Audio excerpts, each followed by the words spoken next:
Welcome back, everybody, to the Life Well Done podcast. This is Brian back with you. Very excited about our guest today. He is based out of New Jersey. But before we get to that, I want to remind everybody you can find us on Instagram at Life Well Done and the same name at Twitter. Search us on YouTube and definitely be sure to subscribe on iTunes for this podcast. Today's guest is retired from the Army officially in 2012 from an injury. The first couple of years in the military were rocky at best for him, ultimately being forced out due to alcoholism and drug use. He admits that he began drinking at an early age of 12 years old and became a professional drinker. After being forced out of the military and being caught up with the law, stealing $5,000 from a job he was working at a bar, he got clean by going 90 days straight at meetings. It worked for him, and as he hasn't had a drink or illegal drug since. After a couple of years of sobriety, he decided the military was the right fit for him, this time in the National Guard as an infantryman. In a freak accident where a fellow soldier ran over his entire right side of his body, leaving him blind in one eye, he was forced out due to injury, albeit against his will. Today, he manages a GNC in New Jersey and helps veterans who either want to get back into shape or battling those same demons he was able to come to terms with. Through fitness in a Facebook group called Vetpreneur Tribe, a group for veterans with entrepreneurial goals and 14,000 members, he goes on Facebook Live every Friday for Fitness Fridays, where he talks everything fitness, health, and even mental care.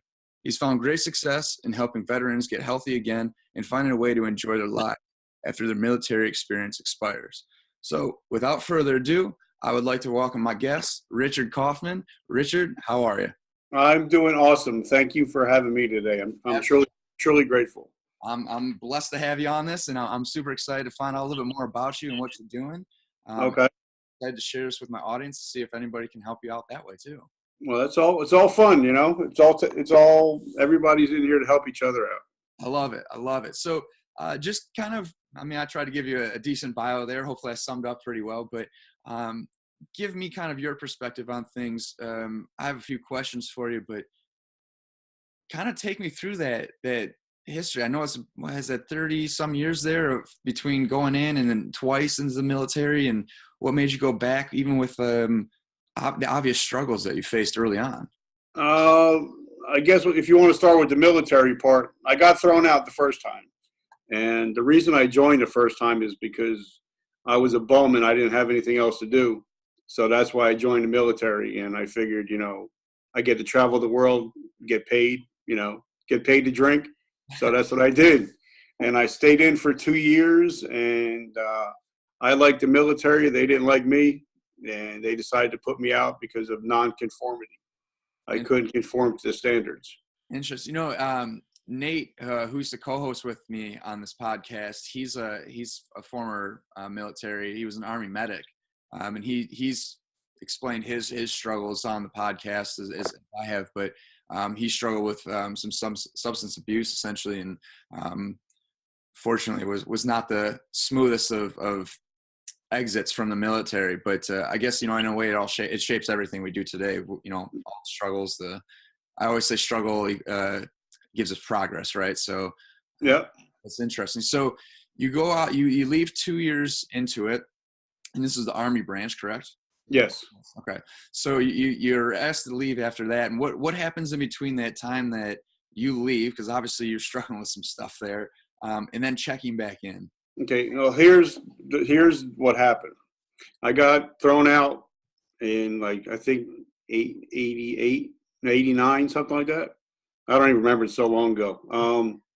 And then you went through the whole thing where I got arrested and all, and I got clean. But what happened was, I moved to South Carolina at this time, and I moved to Pennsylvania, and I decided, I want to get back in. I started feeling the itch again. I went in and I started out good, but then I was about to get thrown out a second time. But it wasn't for the drugs and the alcohol. It was just because I was an asshole. And they were about to throw me out for the second time. So I moved to South Carolina, joined the South Carolina National Guard. Was in there from 99 till 2001. And again, I was about to be thrown out again for being an asshole and, not conforming to standards. And then 9/11 happened. And me growing up in New Jersey, 15 minutes from the towers, something broke in me that day. It's all going to be in my book that's coming out next month. Very cool. And I just sat down and I broke down and I cried and I wept. And then I decided to dedicate the rest of my military career, if I had one, to the people that we lost on 9/11. So I went back the next day and talked to my company commander and begged them to keep me. And they gave me a second chance. And within 2 years, I won Soldier of the Year. That's amazing. Talk about a change of story there. You're giving me chills just thinking about that. You talking about the crying and the weeping and stuff. That's what I've come to learn is that's just shedding the layers. I mean, that's getting the true self, right? I mean, it's not letting the external environment kind of dictate who you are. You kind of figured out this is who I am, and here's my purpose. That's amazing. Yeah, but I can't explain what happened, but I just broke down and cried and wept, and then something just switched. Something just flipped a switch in my mind. I don't know what it was to this day. You said, how far away were you from the city when the? Well, right now, when it happened, I mean, I'm originally from Jersey, so I'm only like 15 minutes into Manhattan. Okay. So we knew some people that actually worked in the towers that day. That's obviously a terrible event there for us, but it turning that terrible into something great for you, and kind of finding your purpose and service to the world. You know, out of tragedy, we find a lot of ourselves and how we're going to serve. Right. I think that's a tough thing to find, but it's there for everybody. That's quite an amazing turnaround right there. So you get the second chance. You're in. You check back in, and you go in as an infantryman, right? Actually, I went from infantry. Then when I moved back down to South Carolina, I got back into tanks again. Okay. So I became a tank commander. Gotcha. And so you've been able to travel quite a bit of the world with this. Is that correct? Or I had my good times in a lot of different places. Yes. It was fun. Favorite place though? Huh? What was your favorite place though? As much as I remember was Germany. Germany. It's I'm having all these thoughts. I have a buddy that very seriously was in the military and served a couple of times overseas. And just the other day I was talking to him. He's like, I was good at what I did, and he just felt like I feel like the military was for me. And I just I've just never understood that. Not the military for somebody, but just being like, this is my calling. I've always been struggling to find that. So I love listening to people's stories about, in your case, kind of climbing out of the depths of hell to work yourself into just probably a person of service at this point, and kind of that's your goal, that's your purpose, your drive now. So that's really great. So getting into a few more things now, like you're talking about, you go Facebook Live a lot. I've referenced kind of being able to help a bunch of veterans kind of figure out their fitness, their mental care, all these things. Explain that process to me, because I have a couple questions about that. But to regress, anywhere I ever lived or any place I ever was stationed, I always had a job at the local GNC. Okay. Or the local health food store. And that was my first job at a high school. And by the way, I'm a 9th grade dropout. I don't have any education, but I've read over 6,000 books. Wow. Good for you. But like I said, that's the job. Even anytime I was on post, I either worked at, a health club or I worked at the gym. So that's always been another passion of mine. And it's something that I've continued now, going on 32 years now. That's amazing. Good for you. I know I'm a product of school systems, and I still am intrigued by it and want to pursue it and possibly in the future. But it just goes to show you that you make what you want to make out of everything. So that's really great. it obviously it's a passion to be in it for something that long and find still some kind of happiness in it. Because I know a lot of people after that amount of time, it was like, fuck this, I'm tired. I'm only doing it to retire and all this stuff. But even talking to you offline, you can tell that there's a real kind of like fire there for you and excitement and changes your energy when you start talking about it. So that's very cool. So building off of that then, so this nutrition and fitness has kind of been this a big part of your life, obviously, is kind of a focal point in how you connect with veterans and kind of essentially help them move forward in transition. So explain to me kind of what you have going on over there in New Jersey. I know you say you train you have several clients, stuff from kind of the more famous and popular, but I want to know more about the veterans and what we're doing for them. And you talk about the Facebook Lives and just kind of take me through that process. Okay, well, what happened was, this is the story that's why everything's coming big time in the last 6 months. About 6 months ago, I was on a friend's podcast. His name is Donnie Boyven, and he has a podcast called The Success Champions. And he were interviewing me about the health and fitness field. So I was going over what I do now, and then I started telling him my backstory. And he's like, wait. I don't want to hear about the health and fitness stuff. The backstory is the most important thing, because that's the way you can help out most people.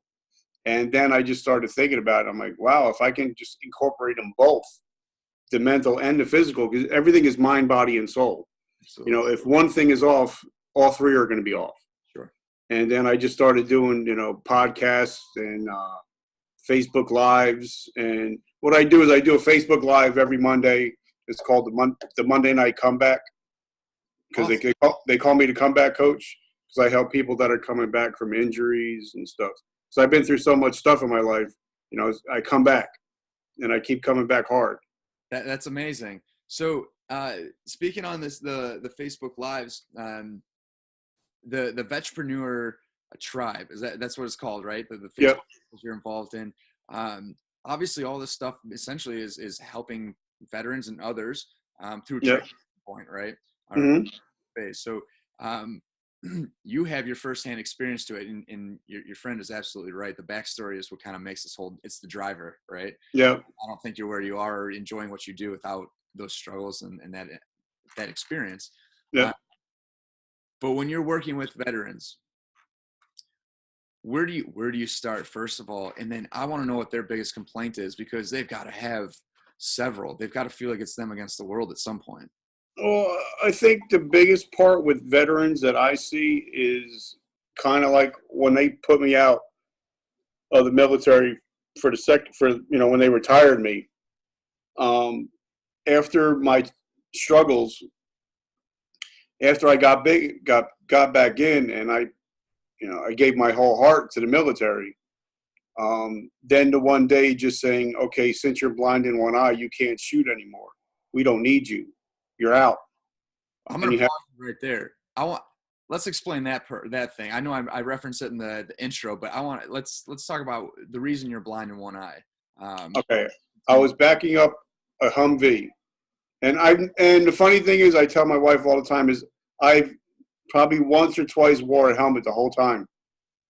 I was backing up a Humvee, and instead of him hitting the brakes, he hit the gas and ran over my head and the whole right side of my body. And doing that, somehow I survived. I guess God was looking out for me. And I had a stroke in my eye. Instead of hitting my brain, it hit my eye. And I lost vision at that point. Wow. And so then from that injury is essentially what forced you out from your dedication. Yeah, they figure, well, you can't shoot, so you're pretty much useless. Wow. So, I had to go to, it's called medical hold. That's where they just keep you down there for like 6 months. And then one day they decide, well, you're no longer needed. You're medically retired, and have a nice day. So I had to hang up my uniform. Here's the door, right? Yep, here's the door. And I had to, my wife was down the shore with my newborn daughter, and I called her and told her, honey, I'm done. She's like, what do you mean you're done? I'm like, my career's over. And then after that, I dealt with a lot of depression, and I got into a deep, dark place. But I didn't drink or I didn't use at that point. That's because then I figured it would just double the problems that I'm having. It's not going to do me any better. My situation with very, very different in terms of significance. I played college hockey for a little bit, and head injuries just wouldn't allow me to play anymore. And it was kind of the same thing. That talked to the coach and said, and best of luck to you, and move on. And watched my teammates go on to win national title and take runner-up 2 years following. It was something that I struggled with, use of pills, played around with some alcohol for a little bit, and just ultimately in a really deep, dark spot at one point. And so I can relate on a certain level to what you're referencing with the depression, stuff like that. Just a very, very dark time, and not a whole lot of hope or light to be shed at those moments. But good for you for realizing that wasn't rock bottom. It was just kind of a rocky situation for you. And obviously you've maneuvered out of that pretty well. Well, it seems like my whole life I've always had to fight and battle through stuff. So it's kind of like, all right, I'll suck it up and we'll battle it and see what comes next. Good for you. That's and so you're a big hockey fan. A huge hockey fan. Yeah. Well, I want to let you know that Kyle Palmieri from the New Jersey Devils is one of the nicest guys that you'll ever meet. You work with him? Well, I'm actually going on Veterans Day. He got me tickets for me and my wife to go down to see the game at the Rock. That's so awesome. Yeah, and I have a hat that I wear that he actually sent me from him that I wear all the time to give him thanks and honor for what he does for veterans. That's awesome. There's I know, like in the base, Detroit, we get, I don't know, maybe it's like this in every city, but in Detroit, it feels like the fans get pretty close with their athletes. And a lot of those. Well, actually, the game that we're going to, it's New Jersey versus Detroit. Oh, is it really? On Veterans Day, yeah. That's awesome. Unfortunately, Detroit's got a pretty bad product to watch right now, so it should be an enjoyable game for you guys. But that's amazing. Some of these athletes, particularly hockey players, different breed, different culture. Not to say that no other athlete is like that, but really, really amazing what they do, and to show their love and gratitude for what you guys have done for us as servicemen. Yeah. So, sorry, I just wanted. That came into my head. I'm really glad to hear that, and I'm sure it's well deserved. We need to do some more stuff like that for everybody, but definitely our servicemen and women. But so circling back on this. Let's go back to that Facebook event and what you're working with the entrepreneurial side of things for veterans, and kind of just take us through that. Well, like I said, I'm a part of the Vetrepreneur Tribe, and it's a guy named Andrew O'Brien started it, and he had a lot.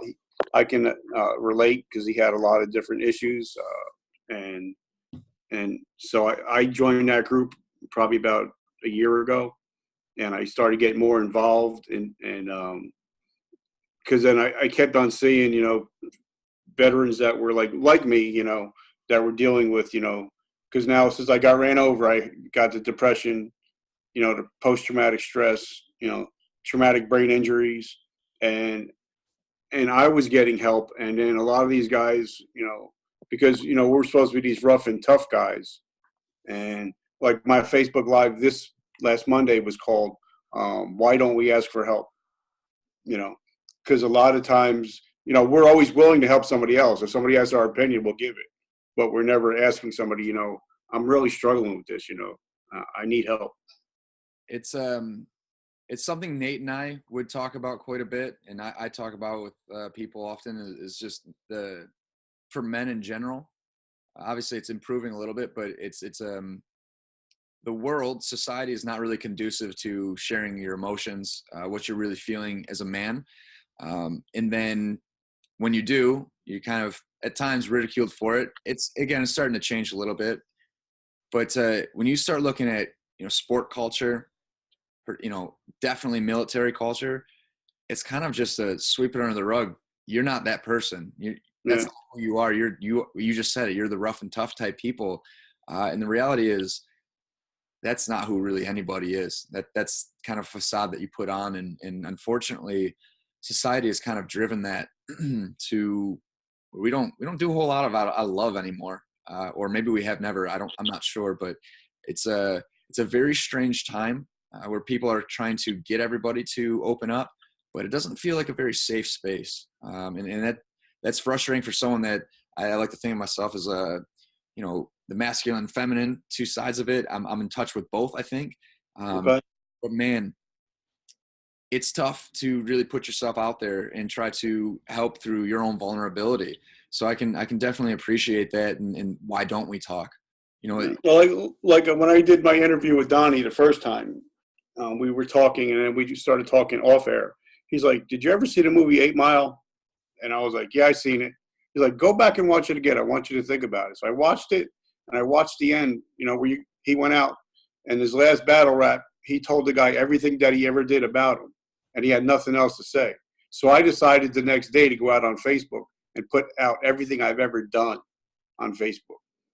And the only reason I did it is so people can say, well, if that dude's been through it, I can get through it. Right.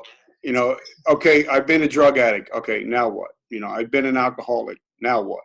I have a beautiful wife. I got a beautiful house. I got beautiful kids. Now what? What's your excuse? What can the person's excuse be? Okay, I got ran over, but I didn't use drugs.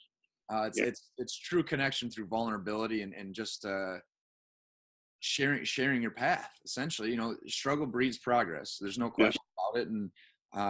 And now you're trying to use your struggles as a way to progress society, and particularly men in this situation, and particularly service men and women, essentially, right? And people can see if you're being real. They'll call bullshit in a minute. Yeah. It's authenticity is tough to find, but man, when you find it, you feel like you're drawn to it pretty. Like I used to go speak in jails and rehabs, and they'll call you out in a minute if they think if you're BSing, they can call you out in a second. Right. Yeah. I'm sure it's a different world in there too.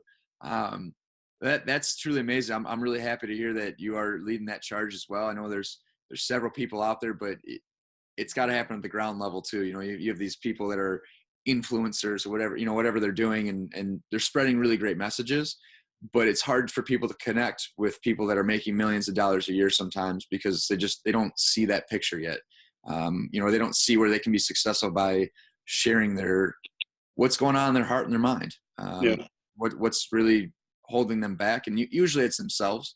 It's that mindset, but kudos to you for making yourself vulnerable, putting your true self out there and your experiences, and trying to progress yourself forward, but bring a team with you. That's essentially leadership right there. And no wonder you got that second chance in the military. Again, you said 9/11 changed you, but I think it did. It really did. It changed my whole. That's why, like, a lot of times, like every year on 9/11, I watch everything because it brings that day back to me. You know what I mean? Yeah, and I would argue that it didn't change you. I think maybe it just shed the light of who you really are. It brought Richard, who you really are, out to the world, and here you are doing some really amazing things. We could end the interview right there, and I'd be like, that was sweet. But I want to know more about the veterans and what's going on with them. What is their number one complaint when they start working with you, when you talk with them? Is it in transition? Is it the lack of help and support? Is it the transition? It's kind of like, I would say, it's not for everybody. Okay. So it's just on average, when you get out of the military, say if you were, like I was a tank commander, say if you do 20 years in the military, what skill set do you have when you're coming out of the military, when you only know how to be a tank commander? Right. But we kind of forget all the training that we've been through, all the leadership training, how to deal with people. So a lot of it is just trying to figure out, all right, how do I translate these skills that I have into the workplace now? Like if you tell a soldier, all right, you need to be here at 5 o'clock in the morning. He's going to be there at 4:45. He's going to be, you give him a job, he's going to do it. There's not a whole lot of gray area, where in the civilian sector, there's all gray area, where it's like, if you're military, you're like, all right, this is the rule. I do this, I don't do that. And you have to kind of figure out, well, where am I going to fit in? And because if you get a guy straight out of the military and he gets a job in your office and you're supposed to be there at 8 o'clock, he's going to be there early, leave on time, or stay late. and he's going to continue kicking ass while everybody's sitting there taking breaks and screwing off on Facebook, and and then he starts feeling like, wait a minute, I don't understand what's going on. Yeah. So they can get frustrated at that. That's yeah. I mean, I always assumed that was partially the structure, but you kind of detailing that like the way you did makes a lot more sense of what makes that transition difficult. But I can understand what it means to have all these skills but not acknowledge them because you've been so direct with that skill set. I referenced my buddy earlier. He's high up at one of the big three, and he's like, it's not because I'm skilled at what I do. He's like, I'm skilled with leadership. He's like, I led teams in the middle of combat and stuff, skill set that when understood how to transfer to other things. Yeah. It's a skill set that serves you for anything. Or even like I hear a lot of it, guys, they get stressed out. Say if I get a job at your firm and we have to get something done, we don't go home until the mission is complete. It's like, wait, what do you mean you're going home? The mission is not complete. And then they feel like, okay, well, why am I the only one pushing so hard if everybody is just there for the paycheck and not worried about the mission? Right. That makes sense. Yeah, I guess I don't understand the struggle, but I can appreciate what that struggle is. The person that does go home and just like, we'll see it tomorrow. But yeah. So that's really interesting. I'm glad that they have an outlet and somebody that's taken that transition and move forward and can show them kind of a pathway to maneuvering and utilizing their skills to do something else that's productive and more civilian-like. Yeah. There's no way to mesh the world of military and civilian life, I'm sure, other than just trying to take skills and apply them in different spots. It's like a lot of guys that get out of the military, they go to be police officers, firefighters, because it's along the same lines as, rank structure and all that. But I think most military people are more likely to be entrepreneurs than they are to work for somebody else. They're driven. It's just a matter of finding that thing that allows them to kind of be driven by it, right? And I think that for you found it. Yeah. Or by choice, whatever it might, whatever words you want to use there. But I think it's really just finding that something that you can latch onto and say, like, here's where I'm going to put my energy. That's I don't know. That whole thing's fascinating to me. I know we were talking offline here about obviously much less significant or different significance, but the exit strategy, it's just not there. I talk about this about pro athletes.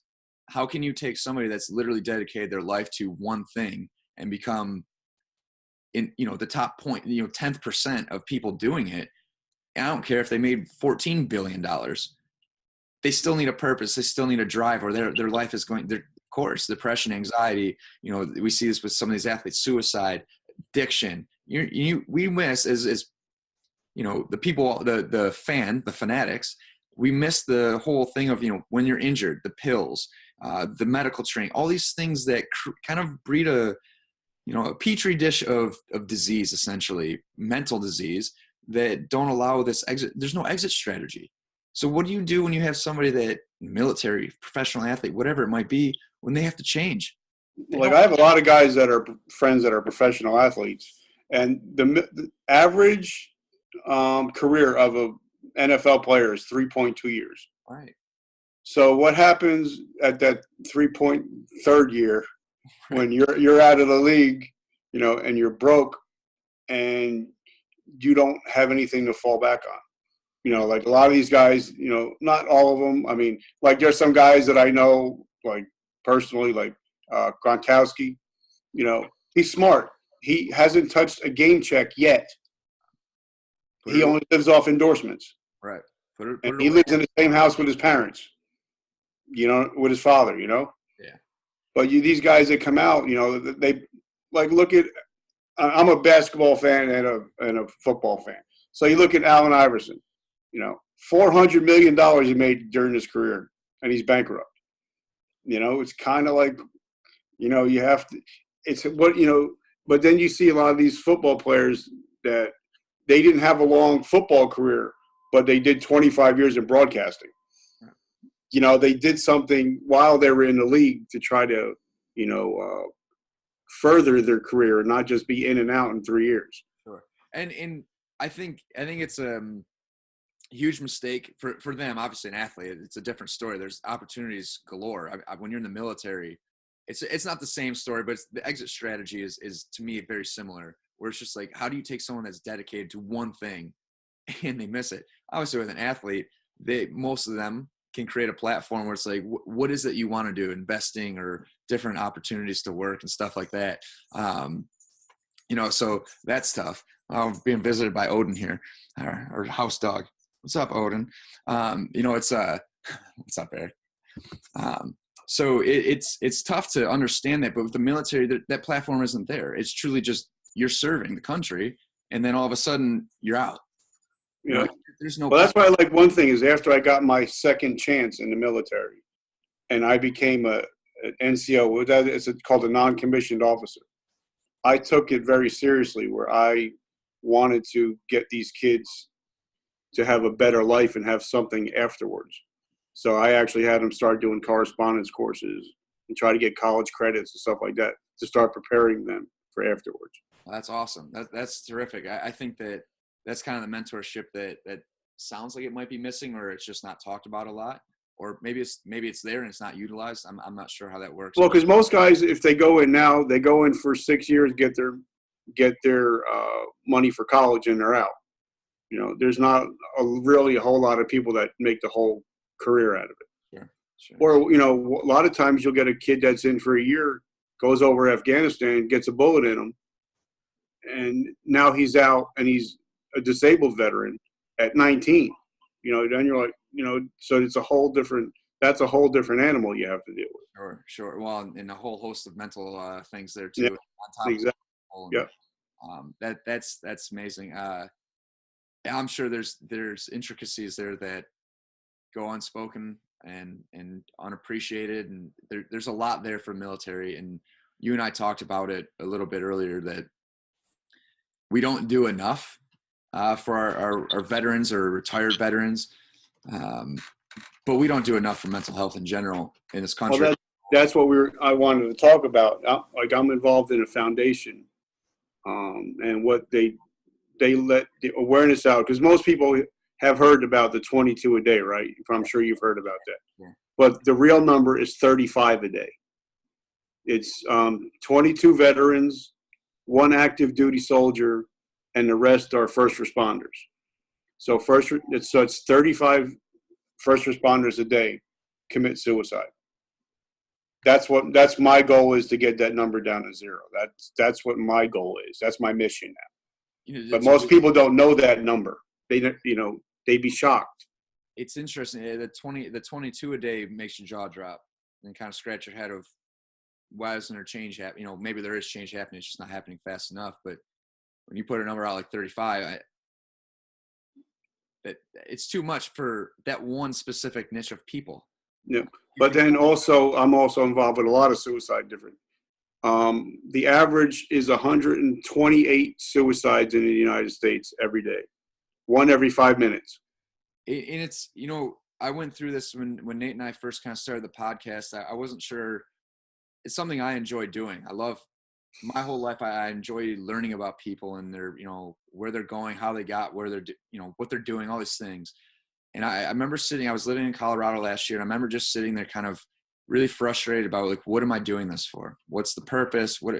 And then I was kind of like, the anxiety really was taking over me. I'm like, just shut it down. This is pointless.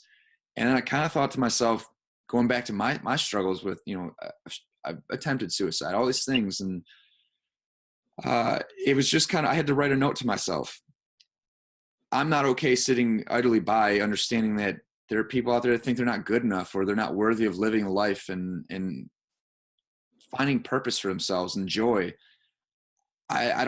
It scares me to think that there's people in the room with you that are struggling with these things, and myself included. It just seems like such an unreasonable thing to be struggling with, but yet a large part of the population in the world are struggling with these things, and there's people out there advocating for it, but we're not set up to support it very well. And it's kind of pisses you off. Well, it does piss you off. Yeah.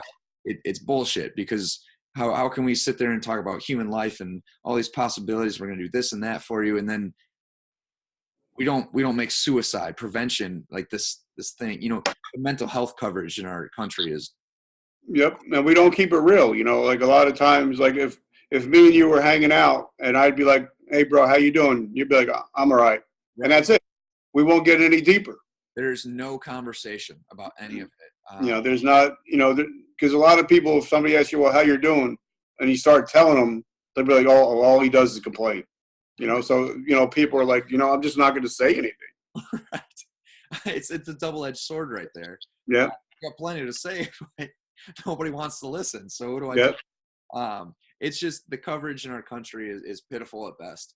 And I commend people for, like yourself, the people that are going into school to be therapists. And I have a friend that's at the VA here at the University of Michigan right now, while she's finishing up her PhD. And every day she comes in and she just, kind of, for lack of better terms, deer in headlights. I know she can handle it, but it's a lot to digest. It's just one population of our society, and it's scary as hell. And nobody deserves to feel unheard.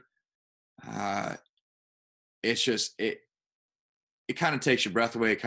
I can't find the words for it still. I think about the stuff quite a bit, and I still can't really put it fully into words. That's why when my book comes out, it'll be out, like I said, probably next month. Half of the book is my life story, and then the rest of the book is about how to see signs of depression, how to see signs of addiction, and then the last couple pages is just going to be how people can get help and different resources. I love it. And I guess that's one of my questions of when you're helping veterans, just people in general, your clients. Being a trainer, very much everybody jokes like, "Oh, it's like a therapy session." Well, it is. I don't, you just said it, mind, body, and spirit. That's all encompassing. Training, being in a gym, working for your health is not just eat a salad and run a mile. It's where are you at spiritually? Where are you? And especially, people don't realize if a person's like, say, overweight, there's a reason why they're overweight. Right. There's the underlying issues. Why did you, what are you running away from? Were you stress eating? Were you going through depression? Right.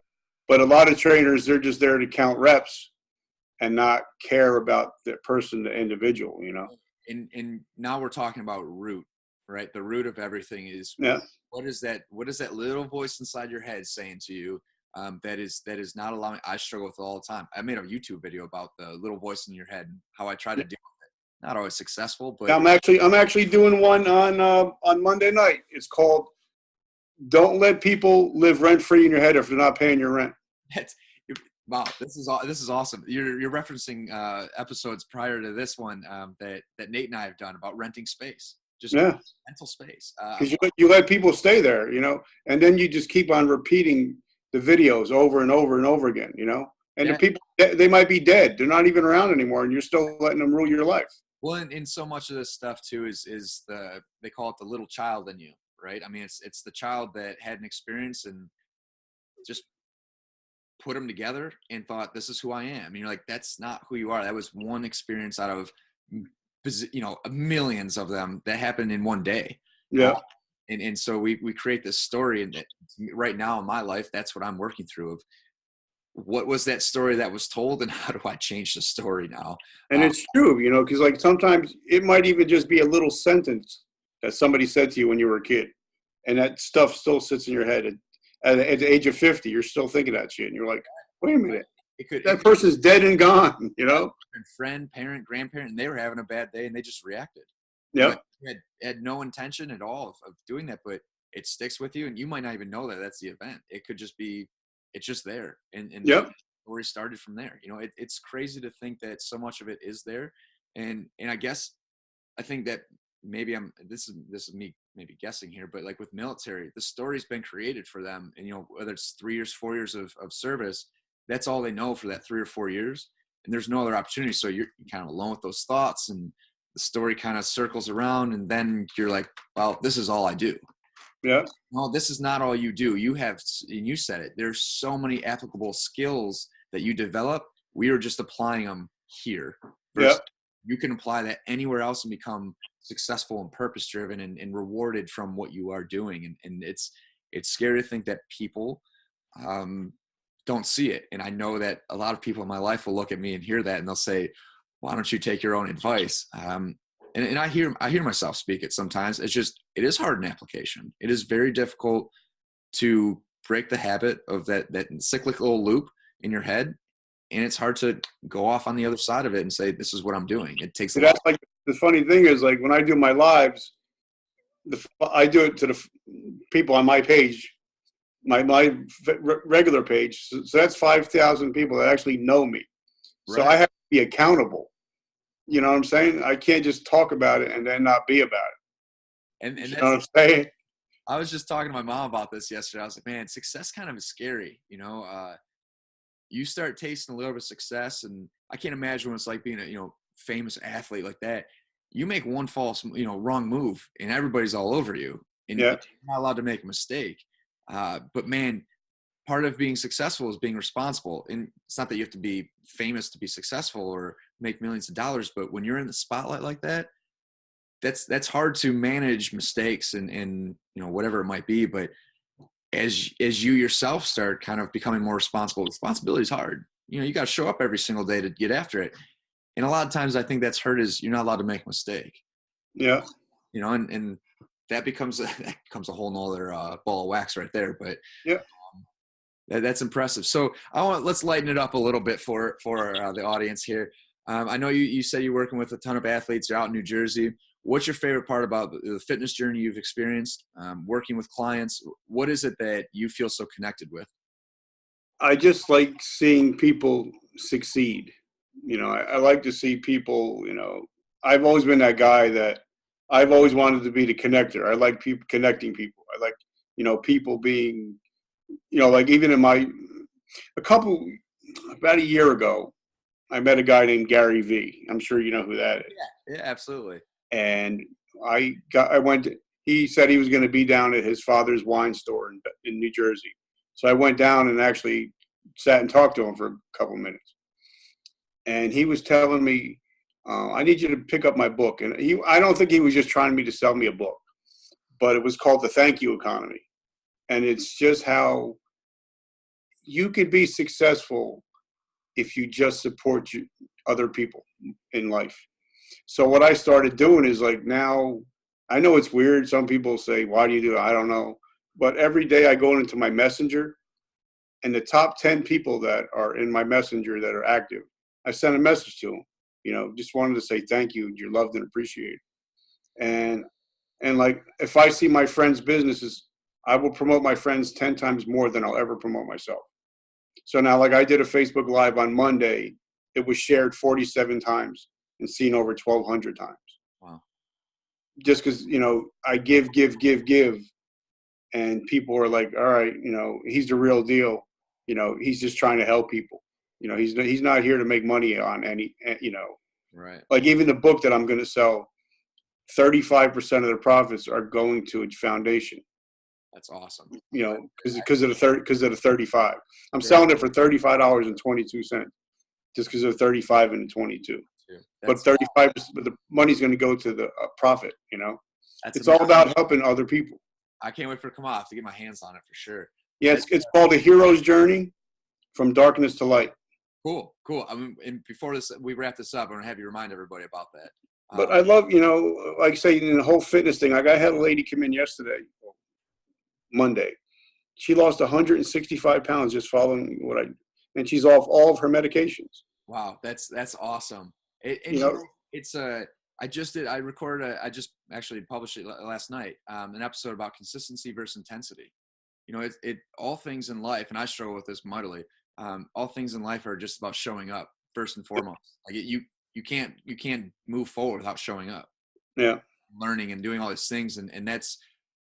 But you said something earlier that resonated with me. You said something to the effect of, connecting people. That's what like somebody asked me on one of my groups, they're like, what do you want to be known for? I want to be known as the connector. I want to be well, if Frank needs a mechanic and Joe's a mechanic, I want to connect them. And then it seems like if you start connecting all these people, they start looking at you, and they're like, wait a minute, he's helping us. Let's help him. So it all it creates a It's funny you say it like that. I think that the word connect, it can be placed in so many different ways. I love connecting with people. I think that everybody loves talking about themselves, whether they say it or not. And Yeah. when you get people actually starting to talk about themselves, number one, if it's negative, they start hearing what they're saying. Instead of just saying it, they're like, well, that does not sound really that great. That's not who I am. I'm better than this. And usually they are, or they need a little help getting out of that rut. And that's awesome. It takes time. We've both experienced that and are experiencing every day.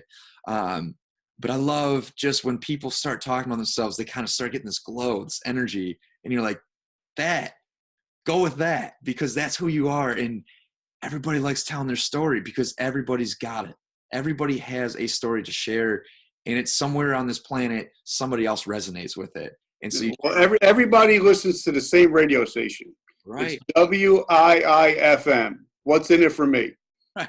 So if you can get, and I was told by some, sales mentors, if you can get a person talking about themselves, they will buy everything you ever want to sell them. Right. Because then, yeah. Right.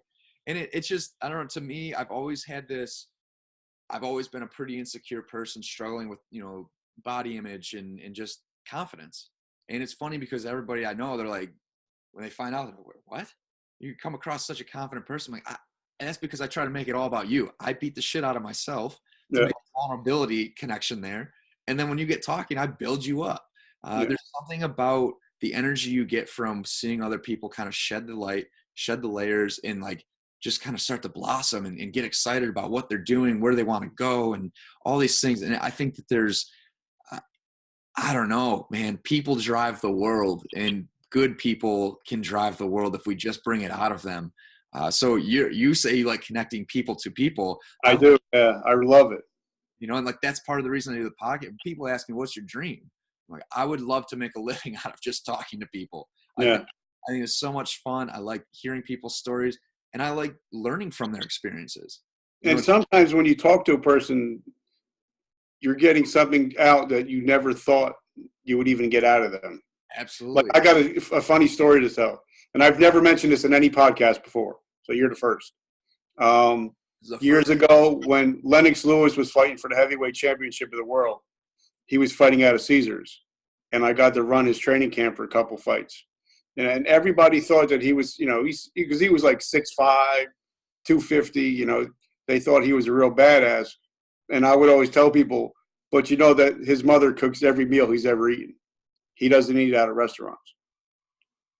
And he's such a humble guy that you would never think, you see this big guy, and this English accent comes out. And you're like, wait a minute. He's like, and then you see him eating his lunch that his mom made him. I'm like, that's kind of cool when you can see like the professional athletes that I work with, they're really humble people that you would never thought that you think they were going to be, idiots, like the Undertaker from the WWE. I really thought he was going to be a badass. And we sat and we had lunch and I started talking to him. He's like, dude, just call me Mark. I'm like, how cool is that? The Undertaker, like, just call me Mark. Oh my God. I love the Undertaker. But I thought he would have been such an arrogant guy. Just like when I got to hang out with Kurt Angle. We talked for like a half hour, and I thought, I'm like, I got to go, because I don't want to take up too much of your time. Right, He's like, no, come on, just stop. We're hanging out. We're talking.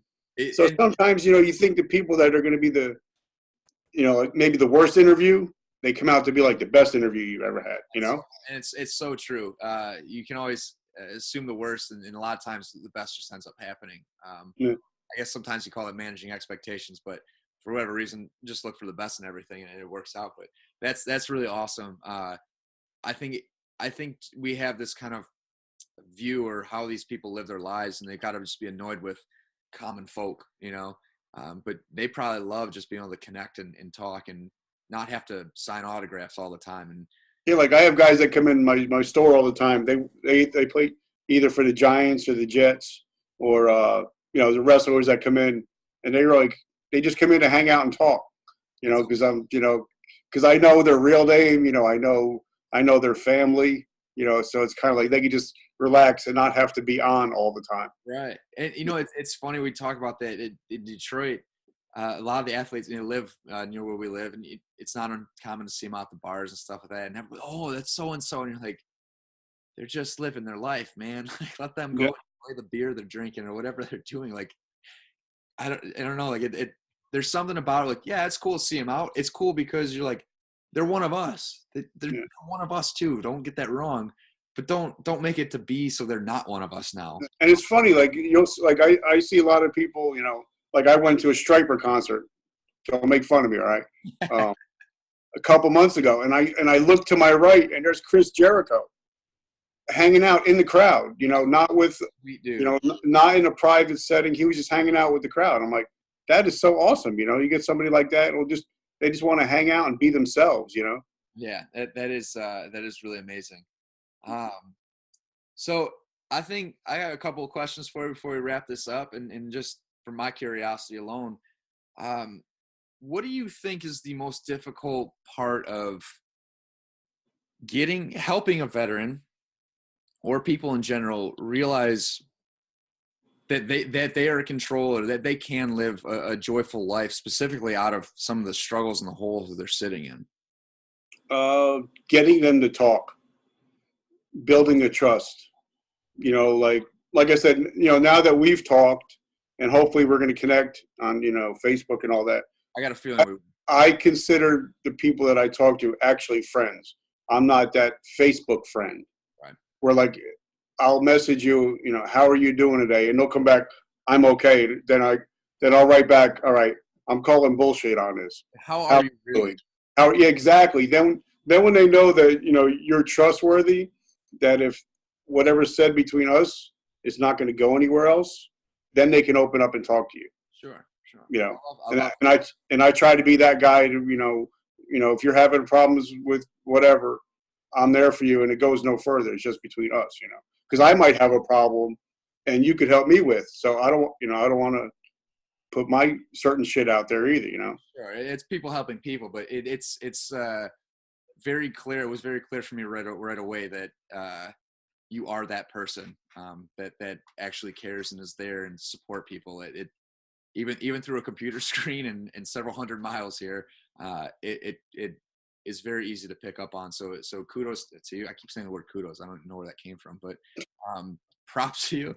That I think that's the world needs more of that, and I think that hopefully by doing these things we can kind of it's just like putting headphones in and just hearing better stuff. Yep, that's why I listen. I don't even watch the news anymore.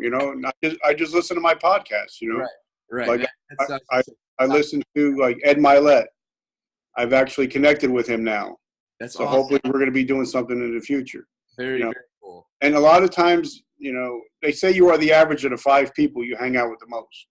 So even if you just listening constantly every day, they're becoming part of your life, and you are actually hanging out with them in your mind. Right. So you actually start, living like that. Sure. And make that positivity the drug, right? Yeah.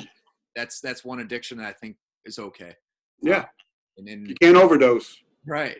And I think it's great that you have a platform. You continue to build that platform to allow people to come be vulnerable, to have a voice, to understand that they're not alone, and that's really amazing. Richard, I'm super pumped, and I got some kind of weird energy going on with me right now. I can't, like, chills, and like, I don't know, something about you, man. You kind of inspired me into this whole podcast, this interview.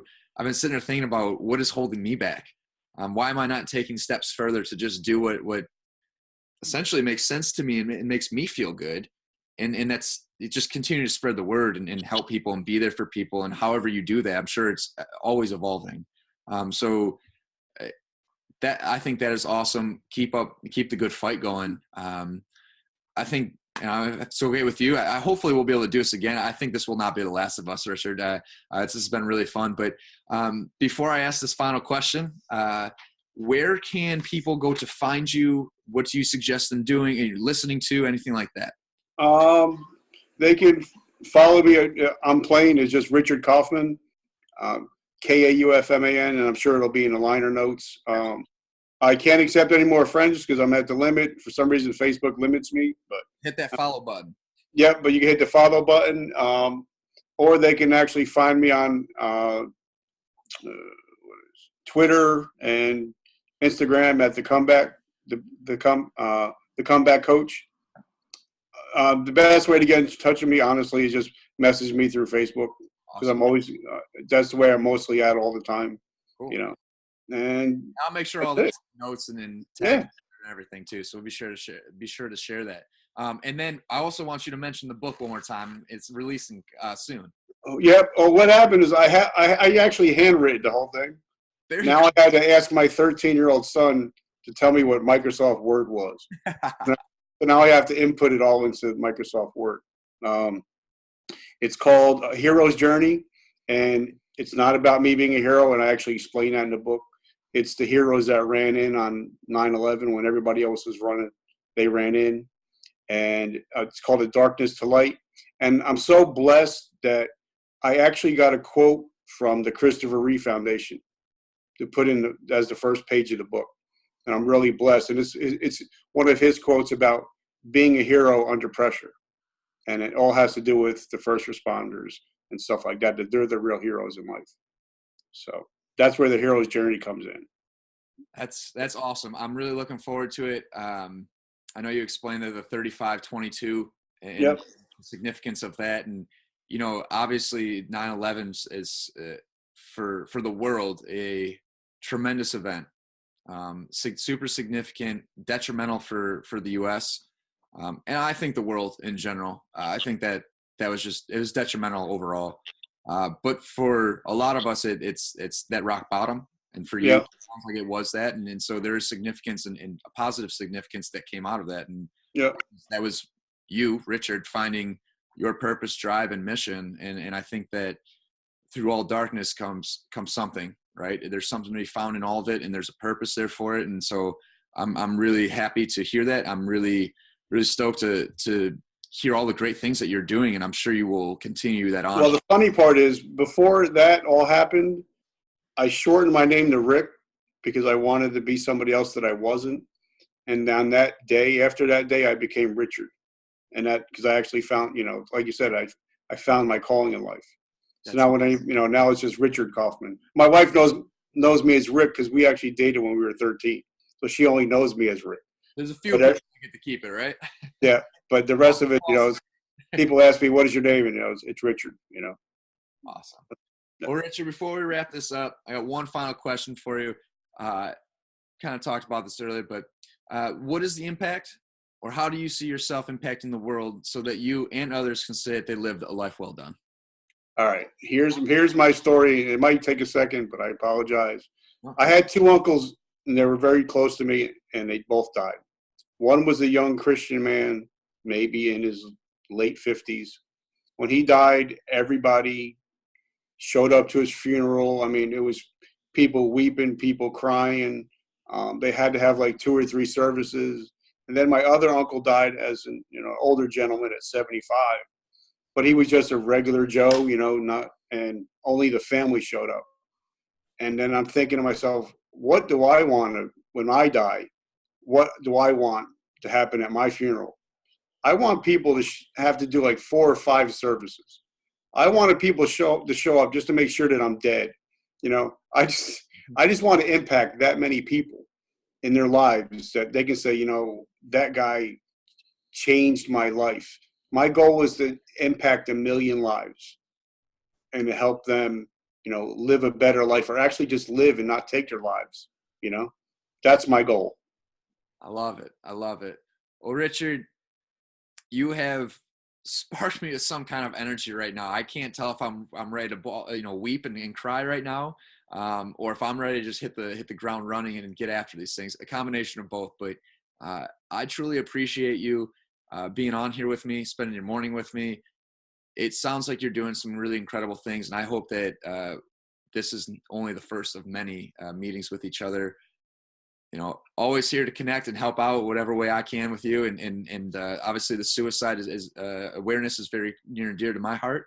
But obviously we can never be thankful enough for folks like yourself and other servicemen and women for the job and sacrifices they make for us. So thank you so much for doing that and being a part of this, and keep fighting the good fight, man. You change it one life at a time. And I feel I feel like there's something sparked for me. So thank you. Well, I'll be thinking about you at the Devils game. And the funny thing is, my wife's a Detroit fan. I like her already. So I'll be thinking about you at the game.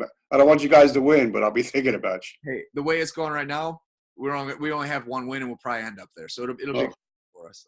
I just want to thank you and thank your audience for taking the time to sit with me this morning. Absolutely. Best of luck, and definitely keep in touch, Richard. All right, my brother. Thank you. Yep.